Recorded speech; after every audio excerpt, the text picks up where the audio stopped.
Welcome, everybody, to Dream Factory Live. This is the place where we get to explore all things career, creative, and human. I'm Sandy Taylor. I'm a New York-based certified coach and founder of Dream Factory Coaching. Today, I'm honored and so excited to welcome one of my new favorite people in the world, Gwen Walker. Hi, Gwen. Hi, Sandy. Thank you for inviting me. My pleasure. I would love to tell everybody a little bit about you before we hop into this content today. Gwen is a certified contemporary Alexander Technique teacher. Her unique approach to training young artists from a somatic perspective, as well as from a contemporary commercial vocal perspective, has made her a sought-after guest artist and private teacher around the world. Gwen's areas of research all relate back to reducing mental and physical anxiety for today's artists, relevant to us here for sure. And her most recent articles and presentations have been about tools for educators to address the current mental health crisis on college campuses, training transgender and gender non-binary humans, and how to promote diversity, equity, and inclusion in the theater industry. Gwen also has a thriving voice and Alexander Technique practice here in New York, the Gwen Walker Studio. She's got a full roster, including many in the Broadway community.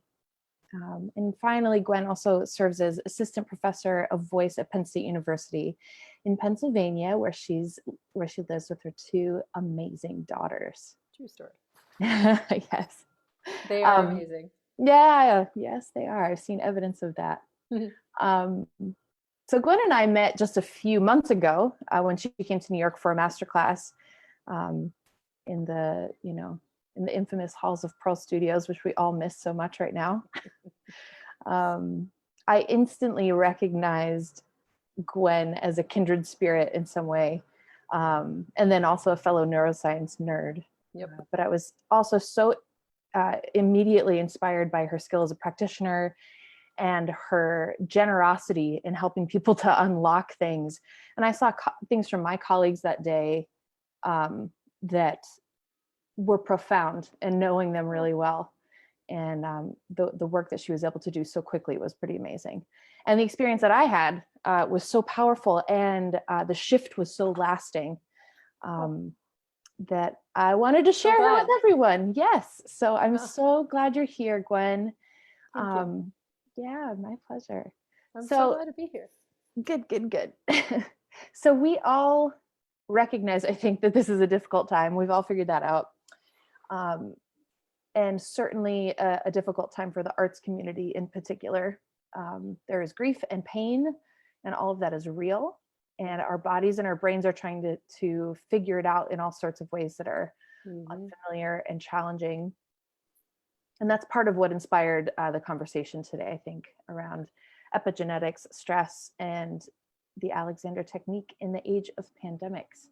So, Gwen, would you start by just giving us a little bit of background about epigenetics, some context, what it is, and why it's relevant for today? Great. Well, so I sort of thought about our little chat today. You warned me to be just little bites. And, I'm an academic, so I like big bites. So I'm going to, if I get off track or too far down the trail, you say, I think we know, we're good, Gwen. So I've been fascinated by epigenetics for about 12 years now. As a contemporary Alexander teacher, I'm interested in what the science of epigenetics. Oh, we're having all the issues today. Hold on. My prompter's not working. This is the beauty of the live world we've all been thrown into. Right. Okay. So as a contemporary Alexander Technique teacher, I'm interested in what the science of epigenetics can tell us about our health and about our habits. And in this very difficult time that we're living in right now, I'm interested in how the stress and trauma that people are experiencing will affect the health and habits of future generations. I mean, prior to the discovery of epigenetics, there were two schools of thought, right? Your personality, your behavior, your health, all that was thought to be caused by either nature or nurture, right? What was biological and what was learned. But with the discovery of epigenetics in the 1970s, we now know that it's both. nature, your biological inheritance via epigenetics is real. It's science, it's proven. And nurture, your socially learned behavior, is also real and scientifically proven. So what is epigenetics? I always want to start when I talk about anything scientific by saying I am a voice teacher with an MFA in voice, and I'm a contemporary Alexander Technique teacher with an Alexander teaching certificate. So I'm not a scientist, but I am a neuroscience nerd, and I love science. So this is my current understanding, and my current understanding is always evolving because science is always evolving.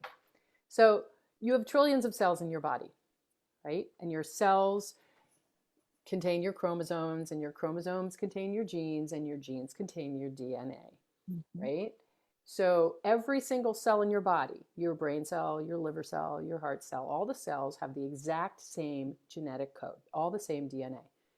The epigenetics, epi means on top of or above. So epigenetics means on top of our genes or on top of our DNA. So I like this analogy. Consider the genes that you have are like an instrument in a symphony. But if there were no people to play the instruments, if there were no musicians, the instruments would just sit in their orchestra chairs, right? So your genes are the instruments, but they need musicians. And in this scenario, the musicians would be your epigenetics. Your epigenetics are what come in and play the genes, decide whether the genes are on, red, or off, not red. Does that make sense? Yeah, totally. Okay, great. So the epigenome doesn't change our DNA. It just decides how much or whether some genes are expressed in different cells in your body. Epigenetics looks at what happens to your genes at different stages of your life and decides what gets passed down to your children and grandchildren. Another way to look at it is that you have two layers of DNA. One layer is completely fixed and really hard to change. And then the other layer, the epigenetic layer, is open and interactive with your life experience. So the study of epigenetics is really difficult because to study traumatic effects on humans, you'd have to put humans through trauma. And so the study of epigenetics largely centers around natural disasters or human caused disasters, like the Holocaust or starvation and stuff like that. So I'm deciding what you need to know and how much of this I'm going to say. There have been a lot of studies on the effects of trauma on the epigenome. While human studies are far from conclusive at this point, it's generally agreed that epigenetic marks, the proteins that tag onto your genes that say this one is going to be ignored and this one is going to be used, can be passed on to the children of trauma survivors. And some studies in people show that epigenetics marks can be passed on to the grandchildren of trauma survivors.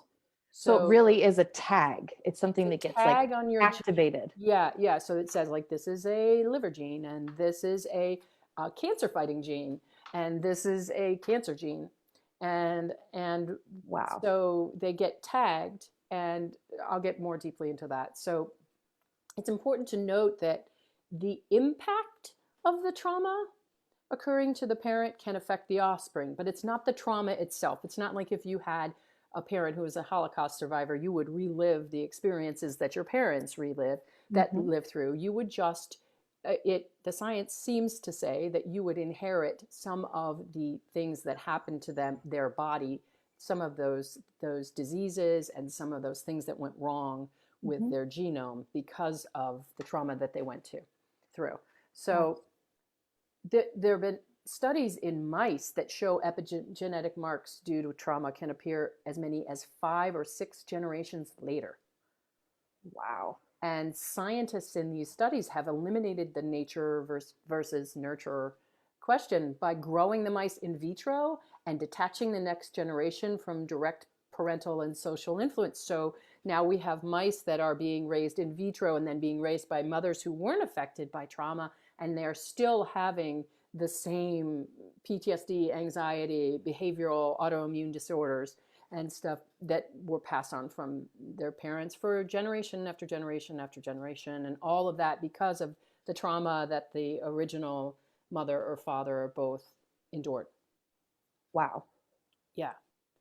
So the science of epigenetics is very young, and there is a ton of junk science out there about this. A ton. Yeah. Like there's a Teen Vogue magazine article that says you can inherit trauma from your parents, and stuff like that. And so the truth is that we don't really know what the extent is.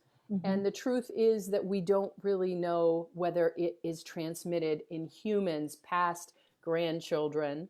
And we haven't done the science. We can't get in there. We haven't gotten in there deep enough because it's a very young science to know whether we can eventually tag and untag these genes, which they're working on right now, and it's very, very exciting because of diseases like cancer and autoimmune disorders and things like that. They are developing a drug right now to treat cancer genes. So, like if you have some genes in your body, everybody does, that would combat cancer, and they've all been genetically turned off for some reason, some malfunction. Yeah. They're developing drugs to turn them back on. But the problem with that is if you're messing around with people's epigenome, you got to be careful that you're not turning on some genes that would cause them to be ill, or turning off some genes that are causing them to be well. Yeah. Yeah. Okay. So Gwen, tell me a little bit about how this connects to the work that you are an expert in, which is the contemporary Alexander technique. Yep. So I'm scrolling through all my studies and proof and answering your question. Take your time. I love this quote that I found, and I do want to say it. So, as one Holocaust survivor expressed it, "I don't live in the past lives in me." So it's not a matter of choice, it's a matter of genetic inheritance. Yeah. Right? So what can we do now, living in the time of a pandemic, to mitigate our stress responses? That's where my curiosity is. So that we may pass fewer potentially disease-influencing traits onto future generations of our family. Or is that even possible? Yeah. There are a lot of epigenetic studies that study women who are pregnant, like yourself, and that's pretty clear and conclusive, that science. What is less conclusive is the science of studying people who went through trauma before they had children, and then but there's a lot of evidence to say that that's true too. It's just a matter of proving it again, and having it tested and tested again. So my curiosity is, how can Alexander technique help us mitigate epigenetic changes in pandemic times? Like, is it possible to reduce our reaction to the trauma and stress somatically, physically, mentally, and then maybe carry fewer of those epigenetic alterations forward to new generations? That's my curiosity. Please tell us how to do that. Okay, I will try. Alexander did figure out how to reduce your physical, mental, neurological stress. So that is something that I am an expert in, and I do know about. So your physical, he discovered that your physical responses control your quality of life, and your physical responses come from your mental response, right? So traumatic events can cause physical responses that we hold until we take the time or energy to release them.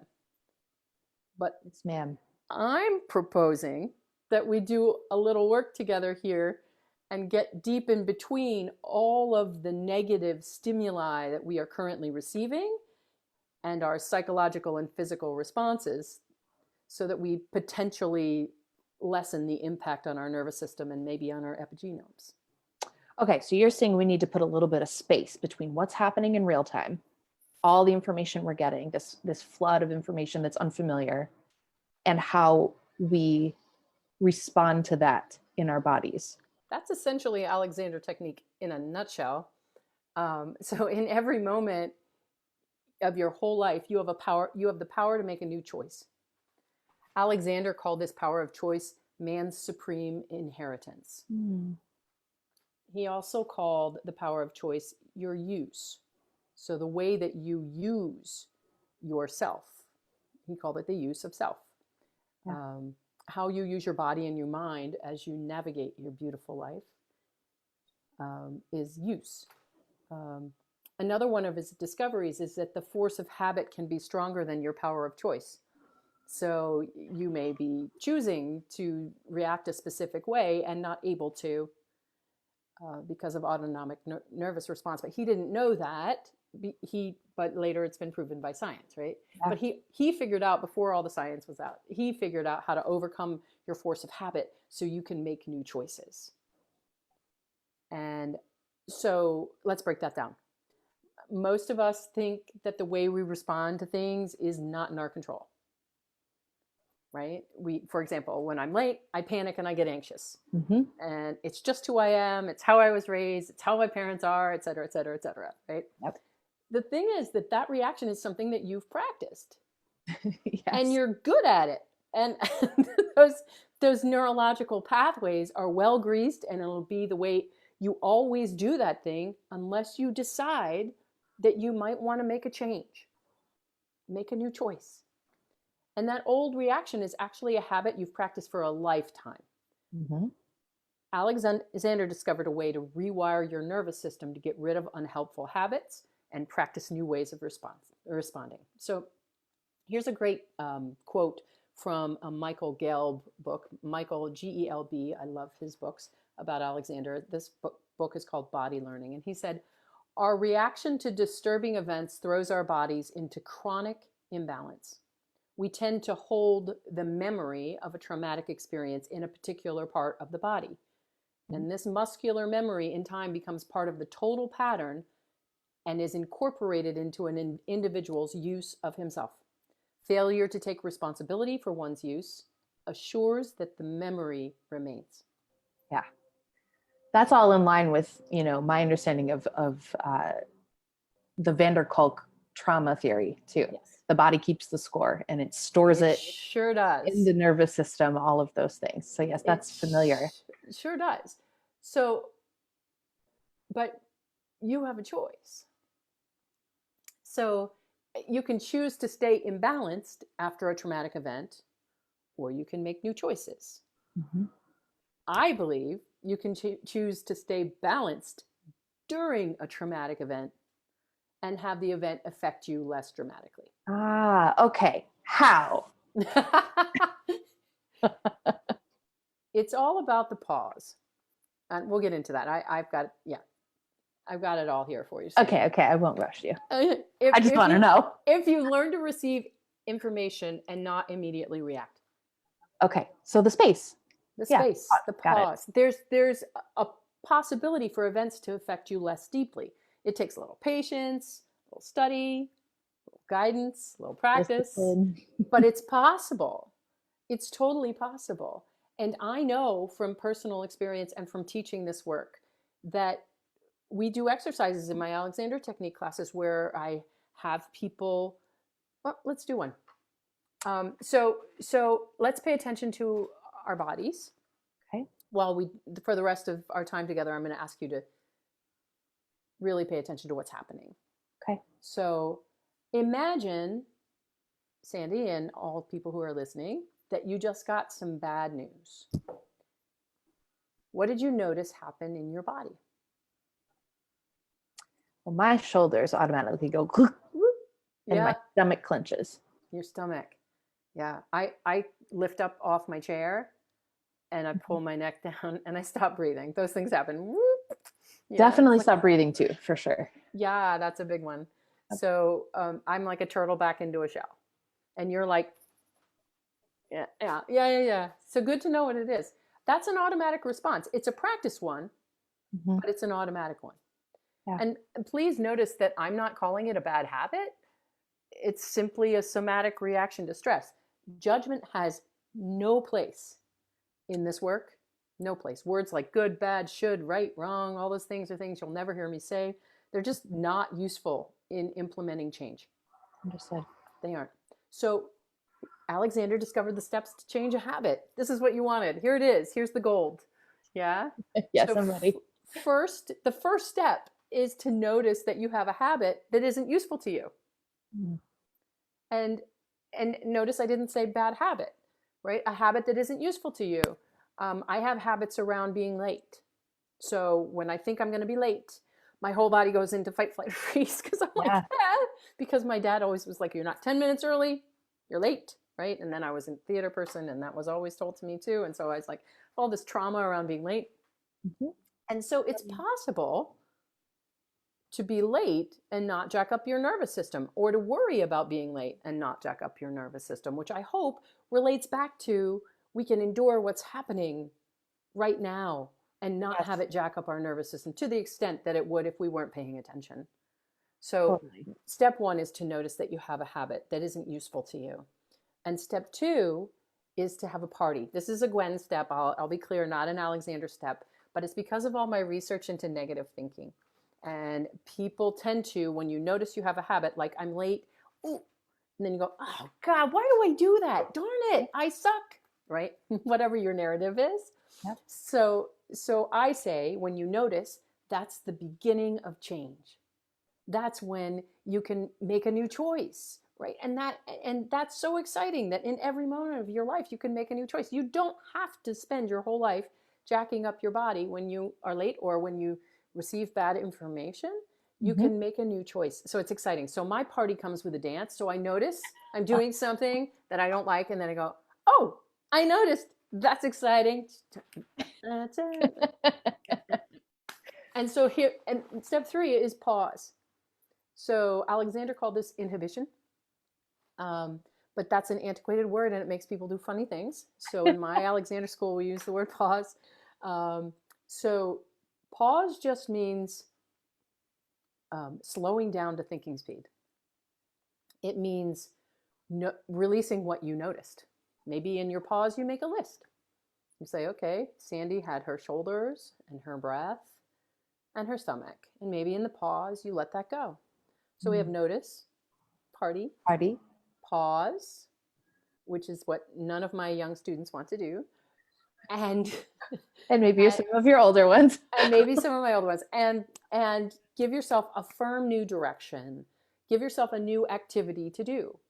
So maybe you hear bad news. You notice that you clenched all your sphincters and held your breath. And then you went, oh my God, I noticed. That's the first step to changing my reaction. Pause, unclench, exhale. Give myself the direction to let the chair support me. Unclench my sphincters. Let my back rest against the chair if I'm sitting down. Let my feet rest on the floor. Let my neck be soft. Whatever your things are. And then in that softer state,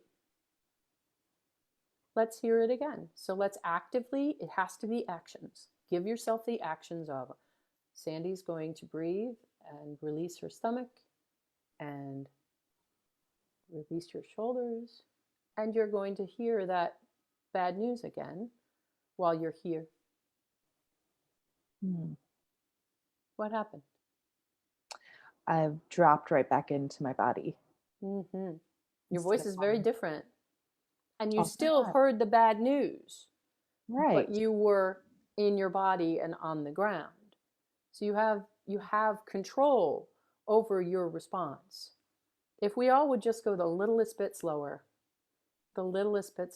and consider that we have the power of choice in our responses. Yeah. Our nervous system then doesn't get so jacked up, and your body isn't in such a state of fight, flight, or freeze, and you are not sending the information to your nervous system that you are in danger. Yes, Gwen. I just wonder whether that there is some way for the trauma that we are experiencing right now to not affect our epigenomes so deeply. By putting that space. And that is such a simple tool. I loved it when I heard you say it in the masterclass. I use it with my clients. And so thanks, I stole it from you. And the notice, party, pause, new direction, slowing it down just enough so you have time to choose your reaction. Yep. Wow, this serves in so many different contexts too. But you know, especially in considering the times that we are in and the influx of difficult information. Yeah. I find that my habits of thinking are as ingrained as my habits of movement, of course. And so I use those same 4 steps on my habits of thought. Mm-hmm. Yep. You know, the National Science Foundation says that they did a study where they found that 80% of your thoughts are negative and 95% of them are repetitive. So my repetitive one through COVID-19 has been, oh my God, I've gotten so fat. like constant, like, oh my God, I'm eating everything. It's like, so a natural neurological response to stress, of course. My body is preparing for what's coming. Yes. So what I want to say is when you have those negative thoughts, that you can notice, party, pause, and introduce a new thought. And I find questions to be really useful today for that. Like, what didn't I like about that? If I'm a professional singer, so if I'm singing and I have a negative thought of, oof, that wasn't good. Instead, go, wait a minute. I noticed that negative thought. I'm going to have a little party because I noticed. And then I'm going to pause and I'm going to ask myself a question. What didn't I like about that? Another really valuable question to ask yourself in these times is, am I in danger right now? I think the most important thing to know is that your nervous system is brilliant and it makes the right choices for you in every moment. And you're supposed to listen. You know, emotions have the word motion in them. Yeah. We're supposed to feel them so we can take action to protect ourselves as a species. So we feel anger. Why? We feel scared. Why? And to let them come into fruition and hear them and pick up that phone that's ringing. But then also, while we hear them, to stay on the ground and release our sphincters and breathe while we feel what we feel. So you want us to stay present and actually feel our feelings, Gwen? Is that what you're saying? I think that's what I'm saying. Yep. That is a tall order and something that we can all aspire to in small chunks. Yeah. Yeah. And I wonder how much effect it would have on the future generations of the people in your family if we could learn to breathe and be on the ground and be less reactionary. I wonder what that would look like in a generation or two. Well, there it is. I think there's our invitation for anybody who's watching this, is for you to breathe and to keep your feet on the ground and see if you can choose the reaction that you have to any given input from the great wide world that we're all in.